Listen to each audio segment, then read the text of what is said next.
Oui, bonjour les dames. S'il vous plaît, regardez bien cette vidéo. Jusqu'à présent, il y a des gens qui se trompent toujours pour compter eux-mêmes leur cycle, pour savoir quand est-ce qu'on sera dans le moment d'ovulation.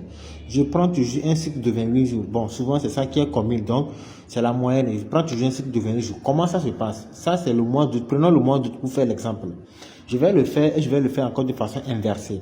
Regardez, supposons que vous avez démarré votre règle à partir du premier.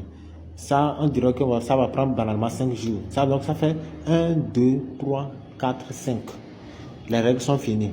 Maintenant, 6, 7, 8, 9, 10, 11. Maintenant, à partir du 12, commence le moment d'ovulation. Ça veut dire que à partir du 12, là, c'est le moment où quand tu fais un rapport, tu vas tomber enceinte. Ça dit de façon terre à terre, c'est ça. Donc, le 12, 13, 14, 15, 16... C'est-à-dire à partir du 12 jusqu'au 16, en ce moment, quand tu fais rapport, tu vas tomber enceinte. Maintenant, continue. 17, c'est déjà, tu as déjà quitté le moment d'ovulation. Et ça continue jusqu'au 18, 19, 20, 21, 22, 23, 24, 25, 26, 27, 28. Donc, de 17 jusqu'au 28, quand tu fais les mots, tu ne vas plus tomber enceinte. Maintenant, ce que j'ai dit dans ma vidéo, c'était simple. Et je disais qu'il y a des spermatozoïdes qui ont une longue durée de vie. L'ovulation a commencé à partir du 12.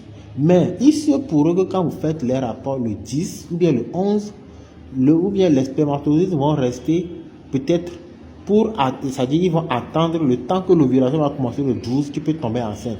Donc le 10 et le 11 même c'est dangereux. Même le 17, il y a certains même le 17, mais l'ovulation n'est pas encore terminée. Ça aussi, il faut faire très attention. Maintenant, ce que j'aimerais vous faire comprendre, c'est que quoi? Il y a les gens qui prennent toujours le premier. Non. Tu peux commencer tes règles à partir du 6. Quand tu commences peut-être à partir du 6, qu'est-ce qu'il faut faire? Ma soeur, il faut juste compter 11 jours. Par exemple, quand vous regardez ici, 1, 2, 3, 4, 5, 6, 7, 8, 9, 10, 11. Vous voyez? Ah, c'est à partir du 12 que l'ovulation a commencé. Donc ça veut dire que du 1er jusqu'au 11, il n'y a rien. Donc, si par exemple, tu as eu tes règles à partir du 12, qu'est-ce qu'il faut faire? Ça fait 1, 2, 3, 4, 5, 6, 7, 8, 9, 10, 11. Donc, ça veut dire que l'ovulation va commencer à partir du 23. Si par exemple, tu as eu tes règles à partir du 9, donc comment tu vas compter? Ça fait 9, 10, pardon. Tu as eu tes règles à partir de 9, donc ça veut dire que c'est le 9 qui est le premier jour de règle. Tu vas compter 1, 2, 3, 4, 5, 6, 7, 8, 9, 10, 11. Donc ça veut dire que c'est à partir de 20 qui démarre ton jour d'ovulation. Et tu vas compter encore 5 jours.